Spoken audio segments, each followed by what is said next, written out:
Hello बच्चों, चलिए प्रश्न को देखते हैं। प्रश्न है, मीनार के आधार से और एक सरल रेखा में 4 मीटर और 9 मीटर की दूरी पर स्थित दो बिंदुओं से मीनार के शिखर का उन्नयन कोण पूरक कोण है। सिद्ध कीजिए कि मीनार की ऊंचाई 6 मीटर है। तो प्रश्न को आगे हल करने उससे पहले जो प्रश्न की मुख्य अवधारणा है उस पर विचार करते हैं। तो इस प्रश्न के लिए जो मुख्य अवधारणा है वह हो जाएगी त्रिकोणमिति। अर्थात हम यहाँ पर यह देखेंगे कि त्रिकोणमिति क्या होती है। तो त्रिकोणमिति तो किसी त्रिभुज के कोणों तथा भुजाओं में संबंध के अध्ययन को त्रिकोणमिति कहते हैं। अब मान लेते हैं कि यह क्या है, ए बी एक मीनार है जिसकी ऊंचाई हमें 6 मीटर सिद्ध करनी है और बिंदु बी से एक सरल रेखा में 9 मीटर और 4 मीटर की दूरी पर दो बिंदु है। तो यह पहला बिंदु कितनी दूरी पर है, जिसे मान लेंगे सी, जिसकी दूरी है 4 मीटर किसी बिंदु बी से। उसके बाद कोई बिंदु डी है जिसकी दूरी है बी से 9 मीटर। तो अर्थात ये जो संपूर्ण दूरी है वह कितनी है, 9 मीटर है। तो मान लेते हैं कि ए बी का मान क्या है, h है। अब इसको हल करते हैं। त्रिभुज ए बी सी में अब साथ ही में हमें यहाँ पर यह दिया गया है कि दो बिंदुओं से मीनार के शिखर का उन्नयन कोण क्या है, पूरक कोण है।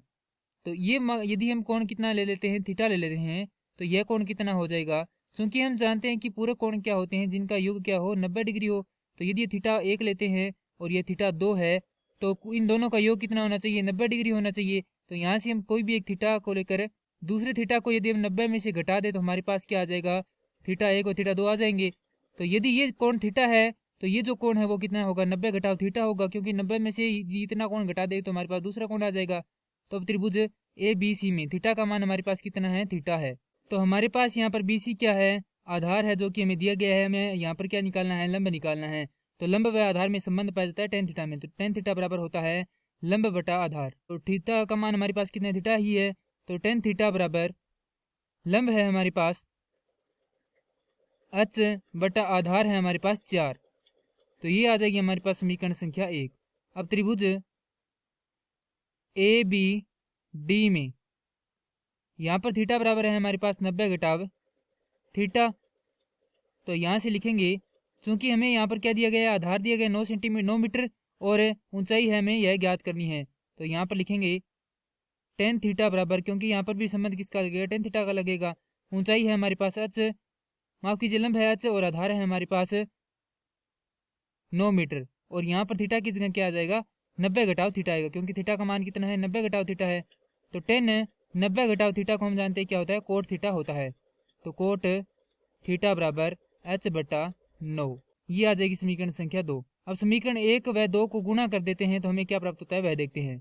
तो समीकरण 1 गुणा 2 से यदि गुणा करते हैं तो हमें प्राप्त होता है टेन थीटा गुणा कोट थीटा बराबर h बटा 4 गुणा h बटा 9। तो हम जानते हैं कि टेन थीटा और कोट थीटा गुणा क्या होता है, 1 होता है, क्योंकि टेन थीटा बराबर होता है 1 बटा कोट थीटा। तो यहाँ से हम लिख सकते हैं कि टेन थीटा गुणा 1 बटा टेन थीटा, क्योंकि कोट को हम क्या लिख सकते हैं, 1 बटा टेन थीटा लिख सकते हैं, बराबर है h बटा 9 गुणा h बटा 4। तो कोट थीटा बराबर 1 बटा टेन थीटा, जो कि हमने यहाँ पर क्या किया है, प्रयुक्त किया है। तो टेन थीटा से टेन थीटा क्या हो जाएंगे, दोनों के मान बराबर है, तो ये हो जाएंगे आपस में कट जाएंगे। तो हमारा मान आएगा यहाँ पर 1 बराबर h का वर्ग बटा 36। तो h का वर्ग किसके बराबर हो जाएगा, 36 के बराबर हो जाएगा।